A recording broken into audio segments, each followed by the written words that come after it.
नमस्कार करती हूँ आप सभी को। और आज की शुरुआत हो रही है मॉर्निंग के 6 बजे से। सबसे पहले उठी, मुँह हाथ धोया और 2 गिलास गर्म पानी पिए। उसके बाद मैंने खेली रस्सी कूद। और जैसे कि आप सबको पता होगा कि वैसे मेरी हाइट काफ़ी लंबी है, बट रस्सी कूद पूरी बॉडी की स्ट्रेचिंग करती है।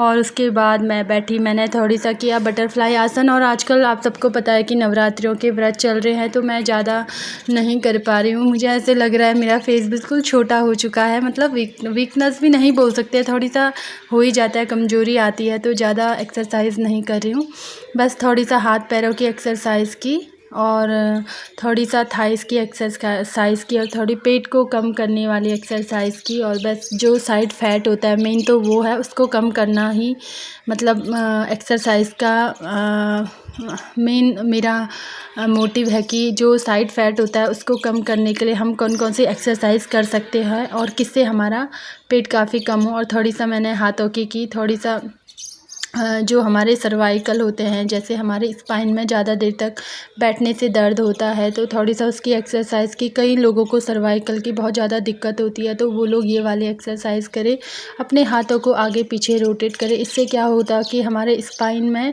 जो दर्द रहता है उसमें काफ़ी आराम होता है। और फिर मैंने थोड़ी सा ऐसे ही आज मतलब ख़ास मन भी नहीं था, क्योंकि व्रत से थोड़ी थकान हो रही थी, लेकिन ऐसा नहीं है, मैं थोड़ी थोड़ी करती हूँ क्योंकि अच्छा लगता है और इससे थोड़ी फ्रेश रहता है। आज मैंने मॉर्निंग में अपने छती पे एक्सरसाइज की और इसमें मैं अपने हिप्स के लिए करी। जो हमारे हिप्स होते हैं वो हमारी शेप में आ जाते हैं अगर हम अपने छत पे मतलब इसके 2 या 5 सेट करें, तो ये काफ़ी अच्छा होता है। मैंने इसके सिर्फ 2 ही सेट किए हैं आराम आराम से, क्योंकि कोई भी एक्सरसाइज हो ज़्यादा हैवी और ज़्यादा जल्दबाजी में नहीं करना है, उसके गलत प्रभाव भी पड़ते हैं।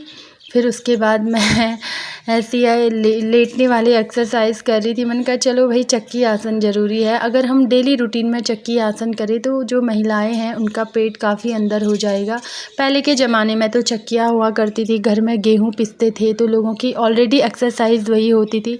अब तो बिल्कुल मॉडर्न ज़माना आ चुका है, बैठे बैठे सब कुछ आटा घर पे आ रहा है, ऑनलाइन मंगवाओ या मार्केट से लेके आओ, बिल्कुल घर ही पे आ रहा है, होम डिलीवरी हो रही है। तो उस वजह से लोगों की जो व्यस्तता भरा जीवन है उसमें काफ़ी बदलाव आ चुके हैं। तो नॉर्मली है कि शरीर में भी वो बदलाव देखने को मिलते हैं। पहले के लोग तो बिल्कुल फिट होते थे, बिल्कुल शुद्ध सात्विक भोजन खाते थे, अब तो सब कुछ मिलावटी है।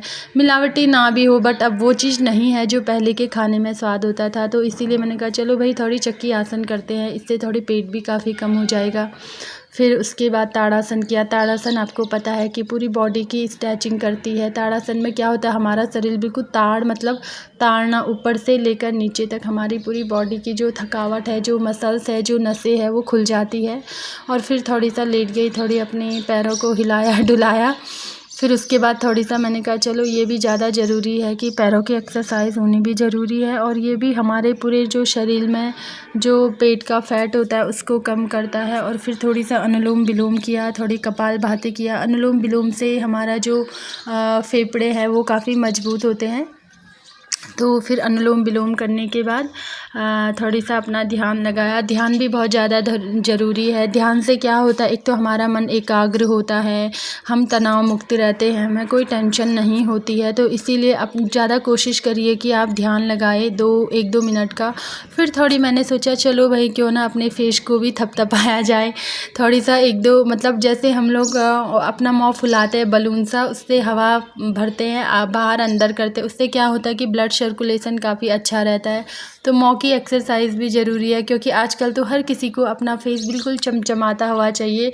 और अगर नेचुरल ग्लो हो तो ज़्यादा बेस्ट है। क्रीम पाउडर लगा के तो फेशियल करवा के तो ऑलरेडी थोड़ी दिन का ग्लो होता है, लेकिन एक्सरसाइज करके तो लाइफ लॉन्ग का ग्लो रहता है फेस पे। फिर थोड़ी सा 3 टाइम ओम का उच्चारण किया, जो मैं हमेशा करती हूँ और मुझे बहुत ही अच्छा लगता है। आजकल नवरात्रों की वजह से थोड़ी उतना डिटेल नहीं दे पा रही हूँ। फिर मैं आई किचन में, हस्बैंड को लेट हो रही थी। आज मैंने खाने में बनाया आलू बड़ी का साग।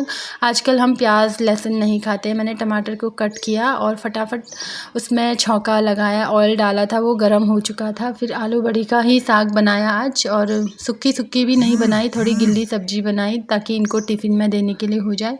फिर अपना नहाई धोई, फिर फटाफट कट करना था, क्योंकि इनको ऑलरेडी लेट हो रहा था, तो इस वजह से मैं ज़्यादा शूट भी नहीं कर पा रही थी। फटाफट छौंका मारा और डाला उसमें टमाटर और नमक और हल्दी, धनिया मसाला जो भी होता है, फिर उसे मिक्स किया और थोड़ी सा उसमें पानी डाल दिया, ताकि जो बड़ी थी वो मैंने भिगोने रखी थी, फिर उनको अच्छे से वॉश करके उसमें डाल के मिक्स करके सब्ज़ी बनाई। तो जो सब्ज़ी बनके रेडी थी, मैं उसका फ़ोटो और उसका शूट नहीं कर पाई, तो फटाफट रेडी होके इनका लंच तैयार किया और फिर मैं आगे नहाई धोई, थोड़ी सा पूजा पाठ किया। व्रत चल रहे हैं, आज शिवांश के स्कूल में पेरेंट्स टीचर मीटिंग थी, वहाँ भी जाना था, तो थोड़ी जल्दबाजी में फटाफट काम निपटाया। तो आज का जो ब्लॉग है उसे यहीं पे एंड करते हैं। और आपको कैसा लगा आज का ब्लॉग, आप मुझे लाइक शेयर कमेंट करके बताइए। और शिवांश भी बीच बीच में आपको अपनी जीन्स दिखा रहा है कि मैं मम्मी के साथ जा रहा हूँ, तो फटाफट पूजा पाठ किया। जय माता दी। तो आप सभी लोगों की मनोकामनाएं माता रानी पूरी करे। नमस्ते, बाय बाय, थैंक यू।